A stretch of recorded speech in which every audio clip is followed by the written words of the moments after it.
تنبل هلک د سات امتحان لپاره حاضر شو. سات امتحان د ټوفل آیل جیمټ څه یو امتحان دی. کورنۍ ډېره تمه ورڅخه نه درلودل ځکه پوهېدل چې دومره ښې نمرې نشي ترلاسه کولی.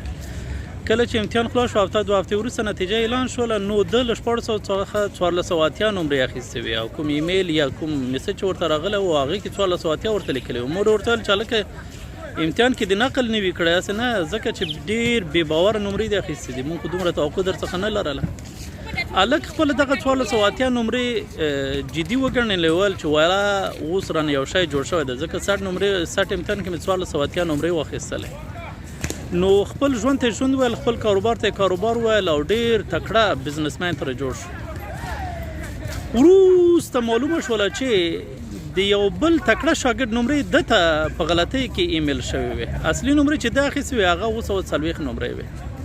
نو اوس خبره دا ده چې کله چې له چا سره مخامخ کېږي که هغه مریض وي هغه کمزوری وي هغه په درسونو کې بې خونده وي هغه په کاروبار کې بې خونده وي قد ښه نه وي وزن ډېر وي وزن کم وي نو منفي جملې مه ورته کاروئ مثبت جملې ورته وکاروئ داسې جملې ورته وکاروئ چې د هغه ژوند ورسره تغییر ومومي. موږ مشکل دا دی چې ډېر تکړه سړي ته هم ډېر بې خونده جملې بې خوند کلمې استعمالوو چې هغه تکړه سړی ناکاموي. موږ کوشش باید دا وي چې ناکامان څنګه په کامیابو خلکو باندې تبدیل